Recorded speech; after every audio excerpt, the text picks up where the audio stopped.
परम सद्गुरु प्यारी संगत जी, राधा स्वामी जी। संगत जी, 2 दिन बाद हम सबका प्रिय और सबसे बड़ा त्योहार दिवाली आने वाला है। इस दिन हर कोई एक दूसरे को मिठाइयाँ और उपहार देकर खुशियाँ बांटता है। माँ लक्ष्मी की पूजा कर सब उनसे धन और सुख शांति की कामना करेंगे। लेकिन एक महत्वपूर्ण सवाल है, क्या हम सिर्फ ये बाहरी रीति रिवाज निभाते रहेंगे या त्योहार का असली संदेश भी समझेंगे? बाबा जी ने हमें हमेशा मार्गदर्शन दिया है और इस दिवाली के अवसर पर उनका एक महत्वपूर्ण संदेश है जो आपके जीवन को बदल सकता है। मेरी आपसे विनती है कि इस संदेश को अंत तक सुने, क्योंकि यह केवल दिवाली के बारे में नहीं बल्कि हमारे पूरे जीवन की दिशा के बारे में है। हम दिवाली बड़े धूमधाम से मनाते हैं, लेकिन क्या हमने कभी सोचा है कि जिनके आदर्शों और संस्कारों को याद कर हम ये त्योहार मनाते हैं, उनके बताए मार्ग पर चलने का प्रयास किया है? जो संगत सचमुच महापुरुषों और सद्गुरु के दिखाए रास्ते पर चलती है, वो तो धन्य है। लेकिन जो सिर्फ त्योहार मनाते हैं और संगत में आते हैं मगर उन शिक्षाओं का पालन नहीं करते, उनके लिए बाबा जी का यह संदेश सुनना बहुत जरूरी है। भगवान श्री राम ने अपने पिता राजा दशरथ के एक वचन मात्र पर अपना राजपाट छोड़ दिया और 14 वर्षों के लिए वनवास पर चले गए। जैसे राजा दशरथ श्री राम के पिता थे, वैसे ही हमारे लिए बाबा जी माता पिता के समान हैं। हम श्री राम की याद में दिवाली तो मनाते हैं, लेकिन क्या हम बाबा जी के बताए मार्ग पर चल पाते हैं? अब मैं आपको एक घटना सुनाने जा रहा हूँ जो इस बात का उदाहरण है कि हमें जीवन में क्या प्राथमिकता देनी चाहिए। यह कहानी एक अमीर परिवार की महिला की है जो बाबा जी की सच्ची भक्त थी। उसे संसार की किसी चीज की कमी नहीं थी, क्योंकि मालिक ने उसे सब कुछ दे रखा था। इस महिला का पति भी कहने को तो भक्त था, मगर अपने व्यापार में इतना व्यस्त रहता कि अक्सर संगत में नहीं जा पाता था। उनके 2 बेटे भी व्यापार में हाथ बंटाते थे और सारा परिवार हर त्योहार बड़े धूमधाम से मनाया करता। खास तौर पर दिवाली पर वे अपने रिश्तेदारों और कर्मचारियों को महंगे उपहार दिया करते थे। एक दिन वह व्यक्ति अपने दफ्तर में बैठा काम कर रहा था, तभी अचानक उसके सीने में तेज दर्द उठा। घरवालों ने घबराकर डॉक्टरों की एक टीम को बुलाया। डॉक्टरों ने जांच के बाद बताया कि सब कुछ सामान्य है और घबराने की कोई जरूरत नहीं। लेकिन उस आदमी के मन में यह घटना गहरी छाप छोड़ गई।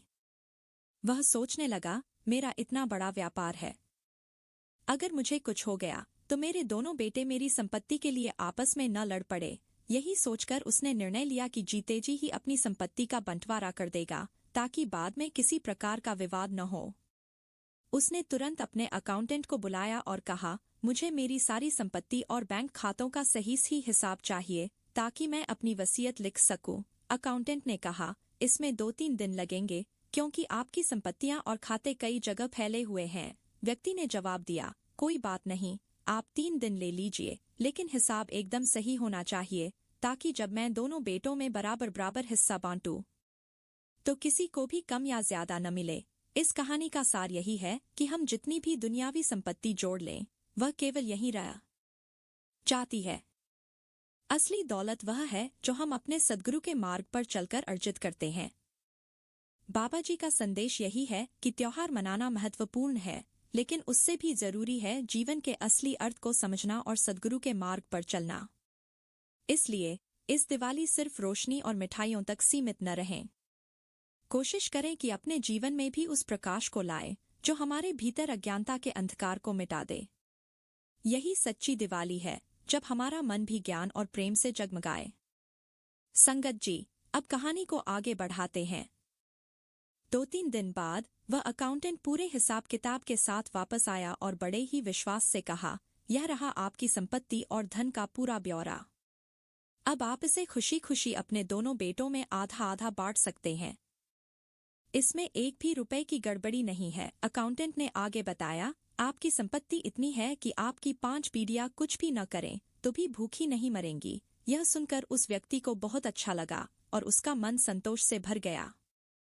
उसने वकील को बुलवाया और वसीयत तैयार करवाई। वसीयत में लिखा गया कि उसकी मृत्यु के बाद पूरी संपत्ति उसकी पत्नी के नाम हो जाएगी और पत्नी के बाद यह दोनों बेटों में बराबर बराबर बांटी जाएगी। वसीयत की एक प्रति वकील को दे दी गई और दूसरी उसने खुद संभाल कर रख ली।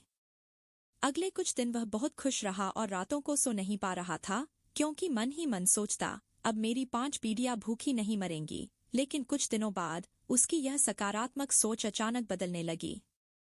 अब उसके मन में एक नई चिंता घर करने लगी, अगर मेरे पास केवल 5 पीढ़ियों जितना ही धन है तो इसका मतलब मेरी 6ठी पीढ़ी भूखी मर जाएगी। यह ख्याल उसके मन में गहरा बैठ गया और अब उसे और अधिक धन कमाने की लालसा होने लगी। उस लालसा को पूरा करने के लिए उसने दिन रात मेहनत करना शुरू कर दिया।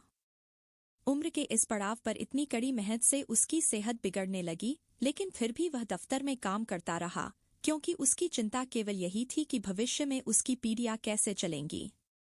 जब उसकी तबीयत और खराब होने लगी तो एक दिन उसकी पत्नी ने उसे समझाते हुए कहा, मालिक ने हमें पहले से ही सब कुछ दे रखा है, अब इस उम्र में इतनी मेहनत क्यों कर रहे हो? हमें और कुछ नहीं चाहिए।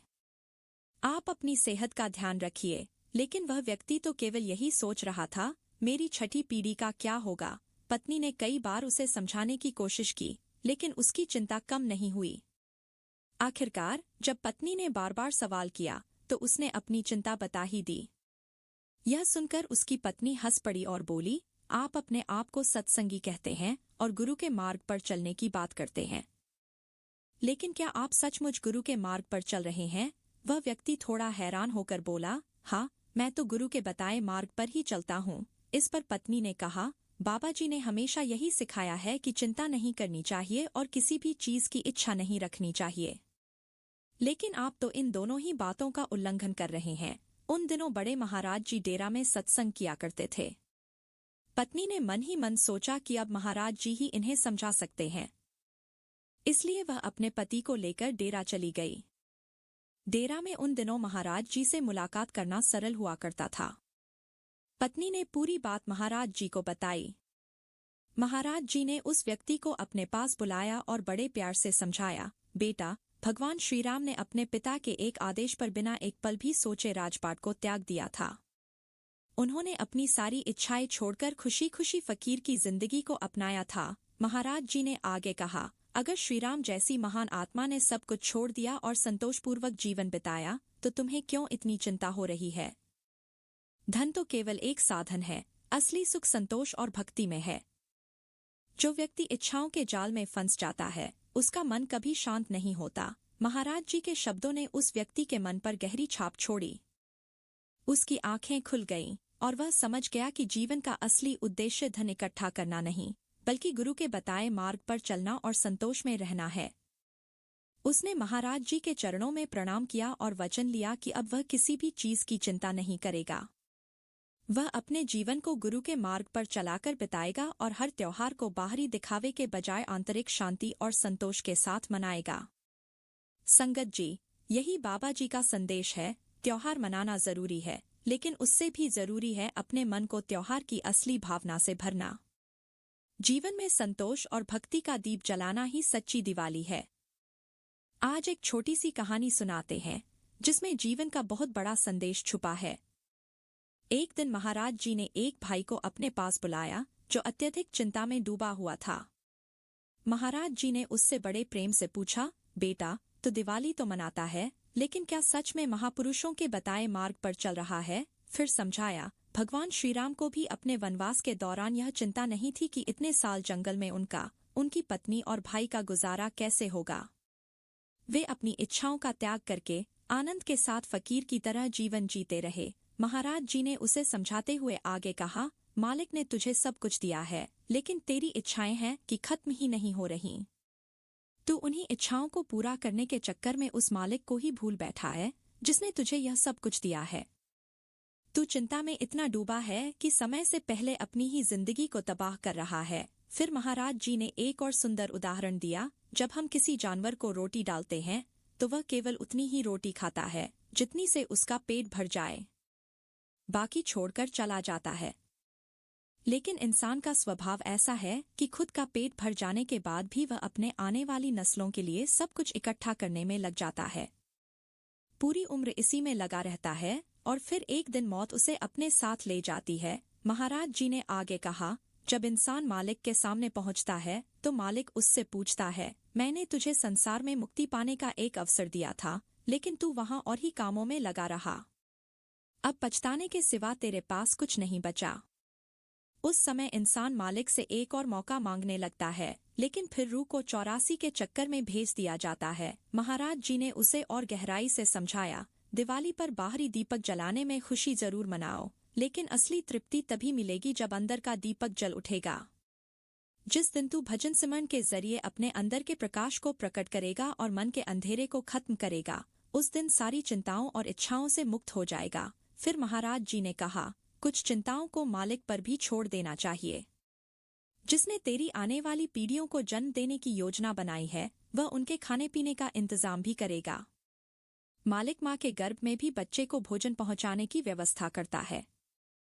क्या वह तेरी अगली पीढ़ियों की देखभाल नहीं करेगा? इसलिए तू उन सब चिंताओं को छोड़ और बस अपनी आत्मिक उन्नति की फिक्र कर। महाराज जी ने उसे याद दिलाया, तुझे नामदान मिले बहुत साल हो गए हैं, लेकिन आत्मिक कमाई अभी शून्य है।